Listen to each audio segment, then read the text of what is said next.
Hello friend, कैसे आप लोग। टीचर ड्रीम 360 प्लेटफॉर्म की तरफ से आप सभी का प्यार भरा नमस्कार।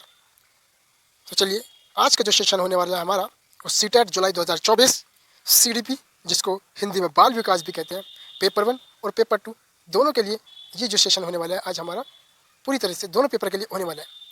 सबसे पहली बात, एक बात ये बताता हूँ मैं, और बताने वाली भी बात यह है कि सीटेट में सीडीपी एक महत्वपूर्ण भूमिका निभाता है। अक्सर जो हमारा फेल का जो ग्राफ है सीटेट के पेपर में ऊपर जाते हुए दिखाई दे रहा है और पास का ग्राफ नीचे जाते हुए दिखाई दे रहा है, उसका एक ही रीज़न है कि हम हमारे फ्रेंड जो है वो सीटेट सीडीपी जो है उसको पूरी तरीके से एनालिसिस नहीं कर पाते। सीटेट के जो लैंग्वेज है उसको समझ नहीं पाते। ये लैंग्वेज समझना बहुत ज़रूरी है। इतने अच्छे से इस सीडीपी को समझना है कि क्योंकि बहुत भूमिका निभाती है सीटेट के पेपर में। सीडीपी अक्सर 80 नंबर की पूछी जाती है सभी सब्जेक्ट में, पेडागोजी मिलाकर। तो अगर आप हमारे चैनल पर नए विजिट कर रहे हो तो उससे पहले हमारे चैनल को सब्सक्राइब करना, बेल आइकन को प्रेस करना और वीडियो को जरूर लाइक कर देना। तो चलिए चलते हैं हम अपने सेशन की तरफ।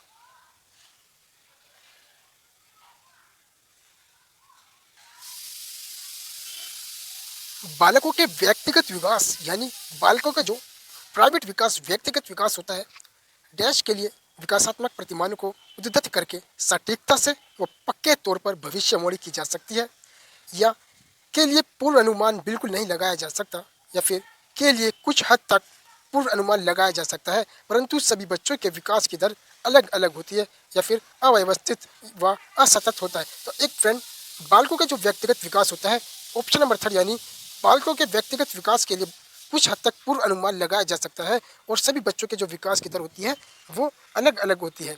ठीक, क्या होती है? सभी बच्चों के विकास की दर अलग अलग होती है। तो इसका जो राइट ऑप्शन होगा option number 3 is correct option. Next question.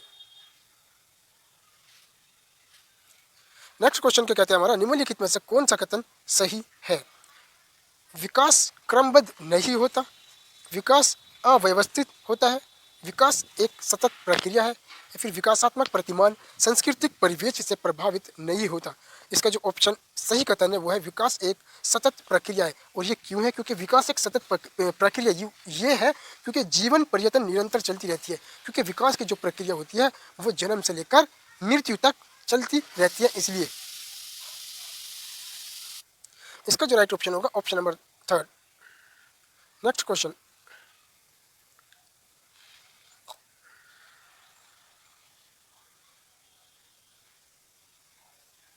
Next question हमारा कहते हैं कि बच्चे अपने समाज के बारे में ज्ञान, रहने के कौशल, मूल रीतियाँ किससे सीखते हैं? आस पड़ोस से सीखते हैं, धर्म से सीखते हैं, या फिर स्कूल से सीखते हैं, समकक्षी से सीखते हैं। तो फ्रेंड, इसका जो राइट ऑप्शन होगा option number 4 A B C. क्या? Option number 4 A B C और डी। क्योंकि बच्चे जो हैं वो अपने आसपास ज्ञान, रहने के कौशल और रीतियाँ रिवाज सीखते हैं। वो आस पड़ोस से सीखते हैं, धर्म से सीखते हैं, स्कूल से भी सीखते हैं, और समकक्षी जो हमारे साथ का जो समूह होते हैं उनसे भी सीखते हैं। तो option number 4 is correct option. Next question हमारा क्या कहता है, जीन पियाजे के सिद्धांत के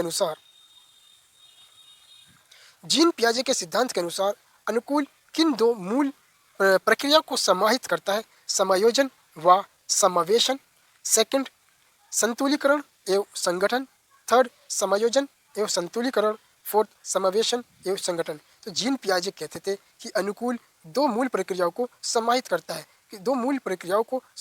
है, वो है समायोजन और समावेशन। और ये क्यों है? क्योंकि जीन पियाजे के अनुसार अनुकूल दो प्रक्रियाओं समायोजन व समावेशन को समाहित इसलिए करता था कि बच्चों में दुनिया के बारे में समझ विकसित करने के लिए, क्षमता के लिए, और उनमें वातावरण के अनुरूप खुद को ढालना, यानी खुद को एक व्यवहार से दूसरे व्यवहार में डालना, इसमें समायोजन करना चाहता था। तो ये दो अनुकूल थे जीन पियाजे के सिद्धांत के। Option number first is right option. Next question क्या कहते हैं हमारा, जीन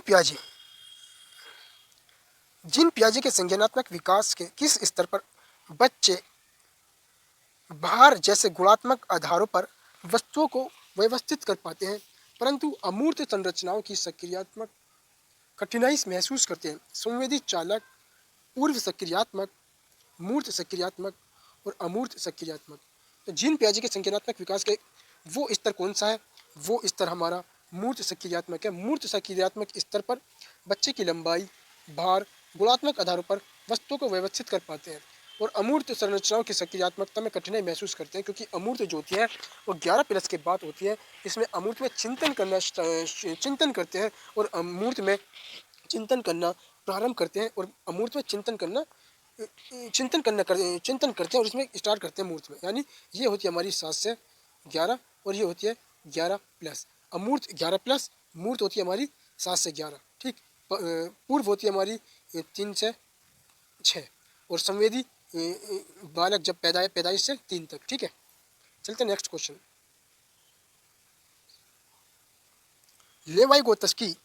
लेवाई-गोत्स्की के अनुसार सिद्धांतों के अनुसार व्यक्तिगत वाक बच्चे को अपनी सोच विनियमित करने में मदद करता है, बच्चे की सोच में रुकावट पैदा करता है, बच्चे की आत्म केंद्रितता दर्शाता है, बच्चे की चुनौती पूर्व कार्य दिए जाने पर घटता जाता है। तो लेवाई-गोत्स्की का सिद्धांत एक ही चीज़ को कहता है, वो कहता है कि बच्चों को अपनी सोच विनियत करने में मदद करता है, वो लेवाई-गोत्स्की का सिद्धांत।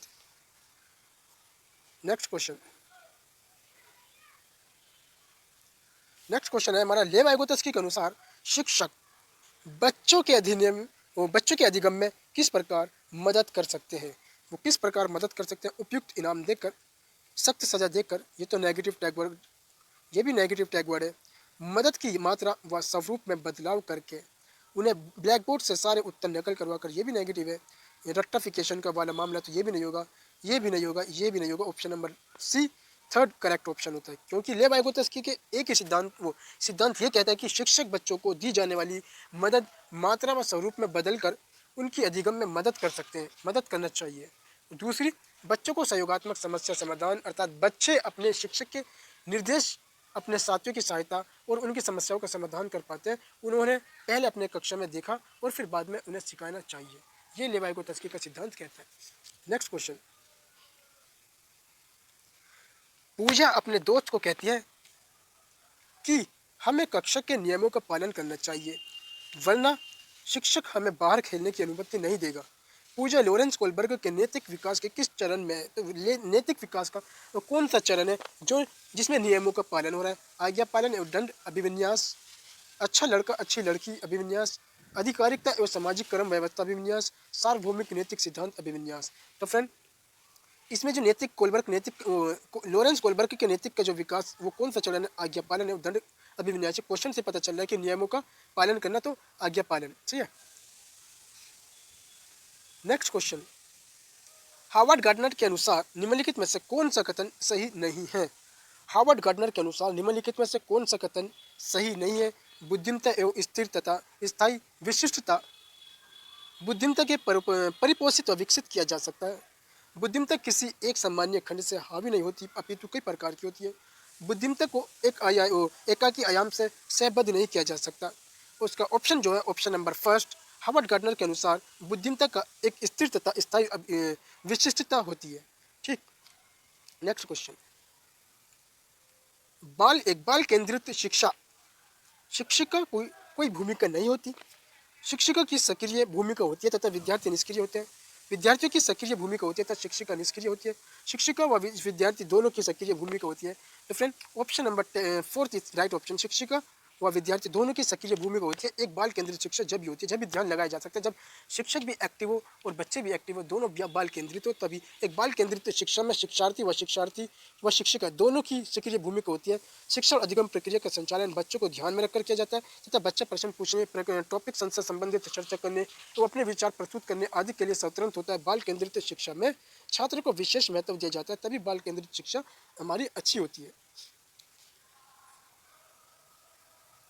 नेक्स्ट क्वेश्चन क्या कहता है? कथन ए, कक्षाओं में लड़के गणित व विज्ञान में लड़कियों से कहीं बेहतर प्रदर्शन करने की क्षमता रखते हैं।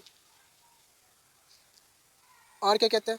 लड़कों में लड़कों की अपेक्षा गणित, तर्क व वैज्ञानिक क्षमताएं सहज रूप से मौजूद होती है। इसके ऑप्शन देख लेते हैं। ऑप्शन क्या कहते हैं? ए और आर दोनों सही है और आर एक ही सही व्याख्या करता है। ए और आर दोनों सही है लेकिन आर एक ही व्याख्या नहीं करता। ए और आर दोनों गलत है। ए और आर दोनों गलत है, यानी ए और आर दोनों यहाँ पर गलत है। क्योंकि गलत इसलिए है कक्षाओं में लड़के गणित के विज्ञान में लड़कियों से कहीं बेहतर प्रदर्शन करने की क्षमता रखते हैं, ऐसा नहीं है। लड़कों में लड़कियों की अपेक्षा गणित, तर्क और वैज्ञानिक क्षमता सहज रूप से मौजूद होती है, ऐसा भी नहीं है।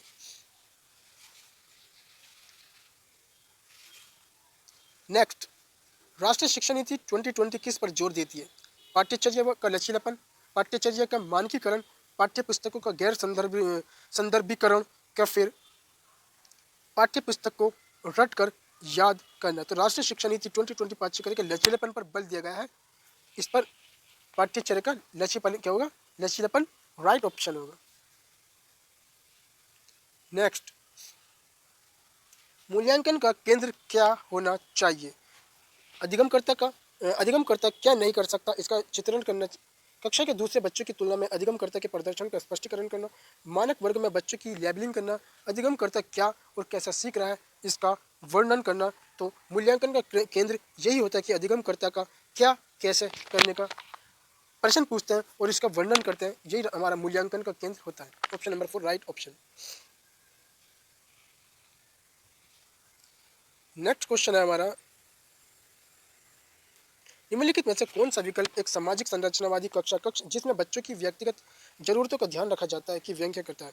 बैठने की तय व्यवस्था, शिक्षकों का केवल निर्देश देना व बच्चों से पूर्ण आज्ञा पालन की अपेक्षा करना, बच्चों द्वारा तथ्यों का स्मरण करना, बच्चों को आपस में चर्चा करते हुए समूह में कार्य करना। तो इसका जो राइट ऑप्शन होगा, option number 4 is correct option. बच्चों को आपस में चर्चा करते हुए समूह में कार्य देना, यही हमारा सामाजिक रचनावादी कक्षा में बच्चों की व्यक्तिगत जरूरतों को ध्यान में रखा जाता है, तभी ऐसी व्याख्या करी जाती है।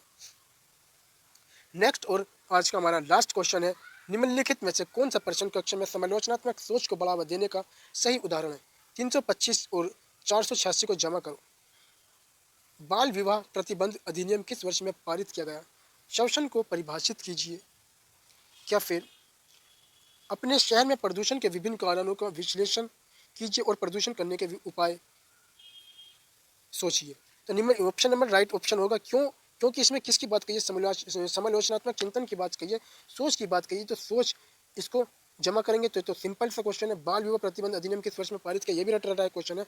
शोषण को परिभाषित, ये भी रट के ये क्वेश्चन होता है। लेकिन शहर का प्रदूषण में विभिन्न कारणों का विशेषज्ञ कीजिए, विश्लेषण कीजिए और प्रदूषण करने के विभिन्न उपाय सोचिए। यहाँ पर सोच की बात आ गई तो ऑप्शन नंबर राइट ऑप्शन होगा। आज का हमारा सेशन यही पूरा होता है। थैंक यू, धन्यवाद, जय हिंद, जय भारत।